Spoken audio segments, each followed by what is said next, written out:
All right, let's do lesson 6.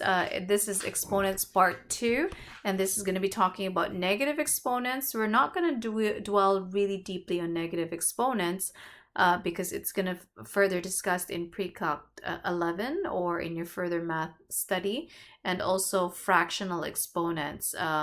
That would also be further discussed in your future studies. So just going to do simple examples on those areas, and we'll put them all together with the first exponent laws that we studied in lesson 5. So first of all, let's do some exploration here and say we actually started some exploration that looks like this. 2 cubed is 2 times 2 times 2, and that's 8. 2 squared is actually 2 times 2, which is 4. And 2 to the first is just 2. And we know 2 to the 0 is equal to 1. So it looks like going down here is divided by 2 to get 4. 4 divided by 2 to get 2. And 2 divided by 2 to get 1. So that should give us an idea what would be 2 to the negative 1. And the same manner that if we keep on going negative exponents there, we have to be dividing it by 2. And what is 1 divided by 2? It's 1 over 2. It's 1/2. And then if we keep on doing 2 to the negative 2, we further divide 2 to 1/2. What is half divided by 2? Oh, I know that that's a quarter. So it looks like this expression here is actually equal to 1 to the 2 to the 1, and then 1 over 2 squared.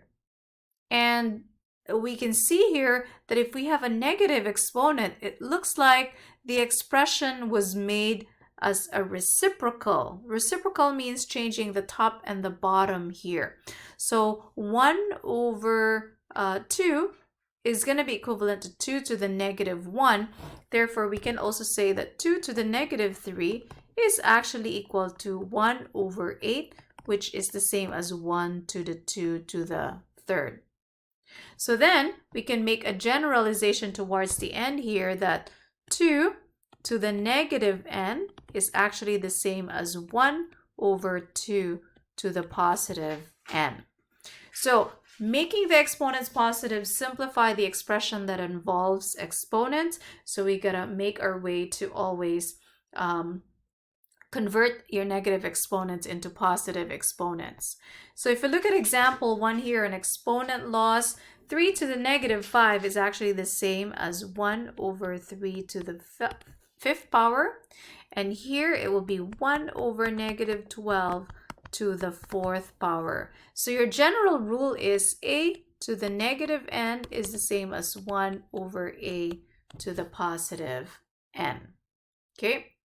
What about if our exponent is at the bottom? So we can think about, well, if the expression is on top, we make it we put the expression at the bottom and we make it positive. So in this case, if the negative exponent is at the bottom, what we can actually do is put it on top and make it positive, and that's over 1. What about, so this can be equal to just 7 squared. What about if we have a fraction raised to a negative exponent? One quick strategy to do this is 3 over 2 and make the exponent positive, because this becomes 1 over 2 over 3 to the 5th power based on your general rule. And to simplify this, this would be 1 times, we know it's reciprocal at the bottom. When we're dividing fractions, we multiply it to the reciprocal of the bottom, and that's going to be 3 over 2 to the 5th power. So that is your general rule for negative exponents. I'm going to teach you some strategies next section on how to deal with negative exponents. So it should not be a problem to kind of also subtract, add, and manipulate negative exponents. We did this when we did radicals. So just reviewing this one, 6 to the 1/2 is the same as the square root of 6. Negative 5 raised to the power of 1/3 is the same as cube root of negative 5. And what about this? This is fifth root of 3 to the 4th, or also the same as the fifth root of 3 raised to the 4th power. And in this case here, if we have square root of 7 to the 5th, this is actually 7 to the 5/2. So your general rule is a to the m over n. I'm going to fix my m here. M over n is equal to the nth root of a to the m. Let's do example 1, letters C and letter D. So simplify each expression. Make sure you only write it with positive exponents. So a strategy that we can do, there's quite a few ways to do this. We can distribute the negative to each of the exponents inside your radical, not your radical, but your expression here, and then simplify it with positive exponents. Or again, the quick way to do this, if a fraction is raised to a negative exponent, all we need to do is flip the fraction and raise it to a positive exponent. Then that makes it easier to manipulate because you're only distributing a power of 1 to every single expression there. So that would be it. If you only have one expression, it's not a fraction inside this expression that was raised to a negative exponent, then we don't have any choice but to do 1 over 3a cubed to the second power. So that's 1 over, distribute your second power there, which means that's 3 squared a to the 6th. So that's 1 over 9a to the 6th. All right, we're going to move on to we can skip this part here. We are not going to be doing a lot of fractional exponents because, again, that's further studied in your future math courses. Let's simplify here all these expressions here and make sure that you write all the exponents into positive numbers. So how do we deal with expressions that have several variables that's being used? So first of all, deal with the numbers. You have 10 and 5 here. You can simplify 10 and 5. I can divide both sides or both the top and the bottom by 5. So this becomes 2 and that becomes 1. So I'm going to write here 2 and I'm going to write there 1.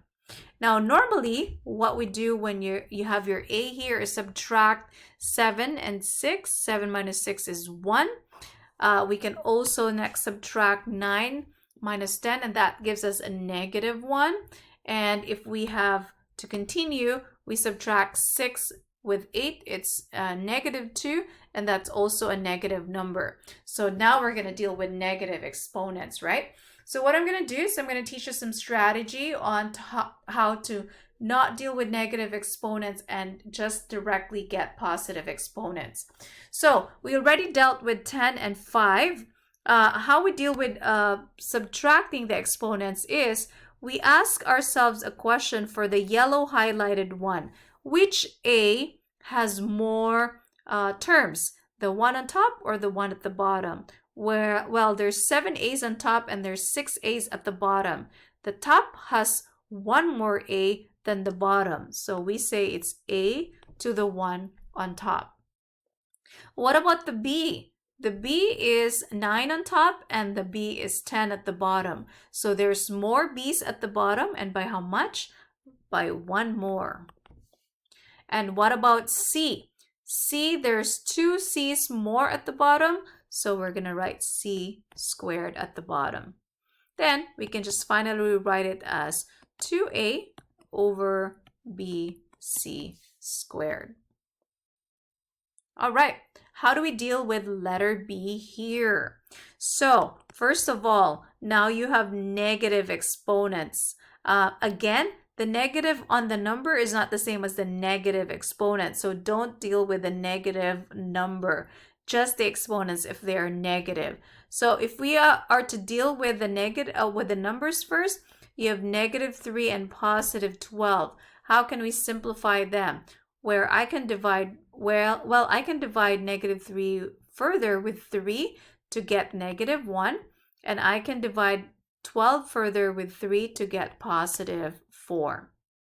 Okay, and now I want to make sure that all my exponents are positive first, so I want to deal with this. A to the negative 7 is on top. To make it positive, we're going to put it at the bottom. Okay, or you can think about the way we did the first example. But this way, we are to deal with the negative exponents right away, so we don't have to be working towards subtracting any of them. We can subtract them all when they're all positive in nature.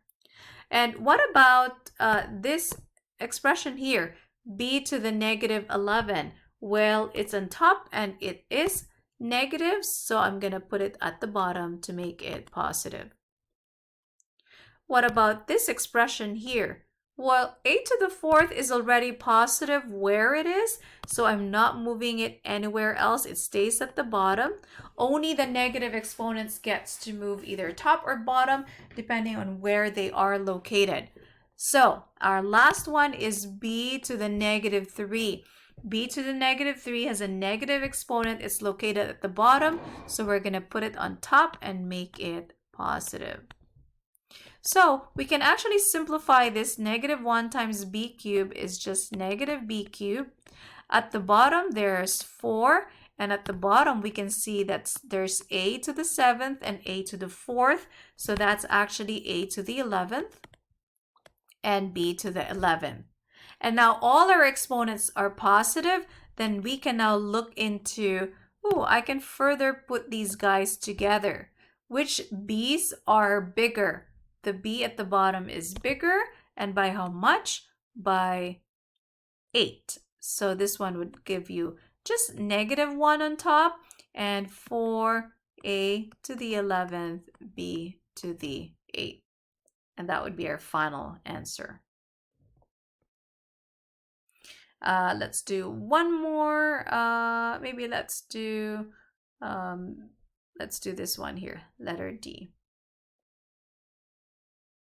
Or let's actually do letter C here.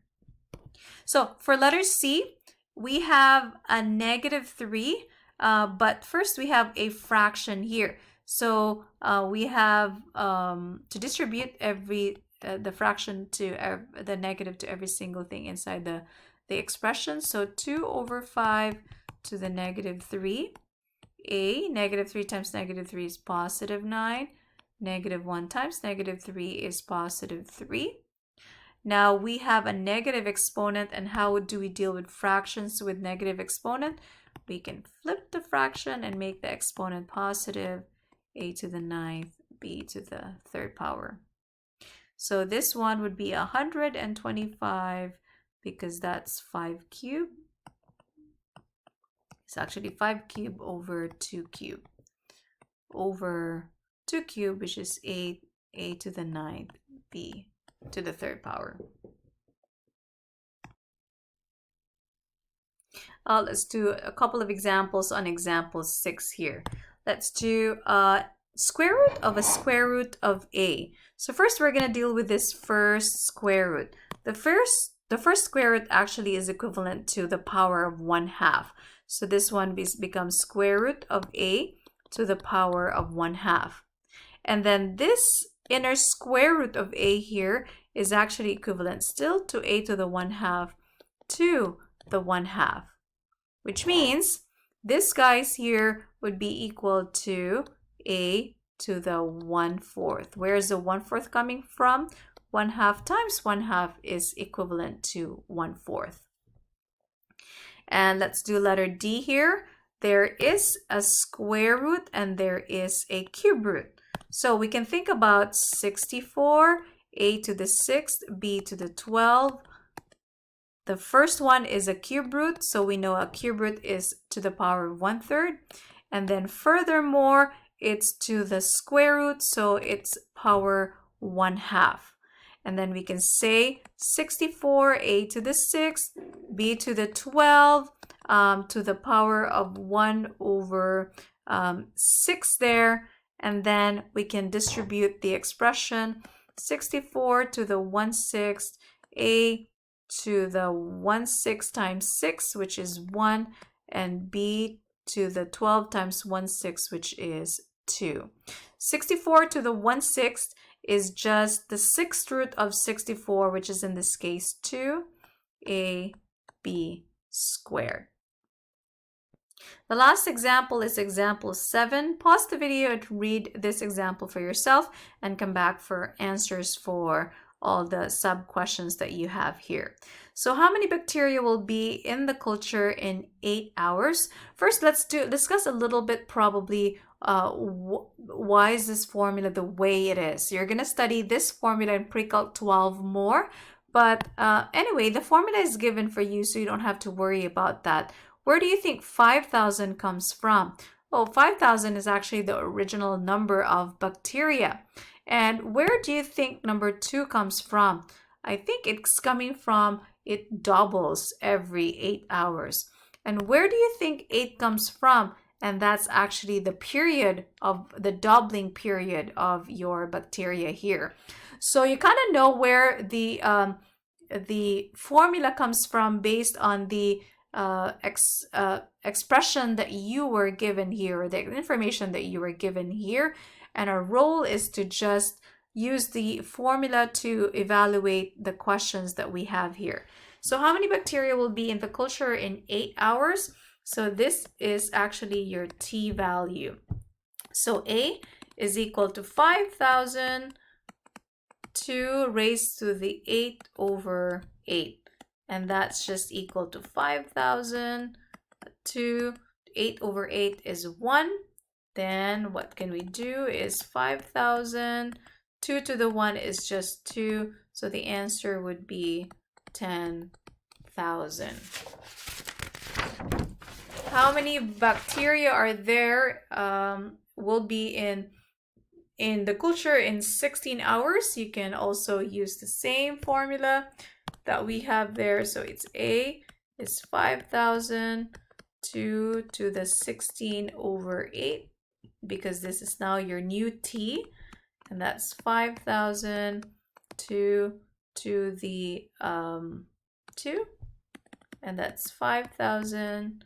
2 squared is 4, and this in case then is 20,000, and these are all bacteria.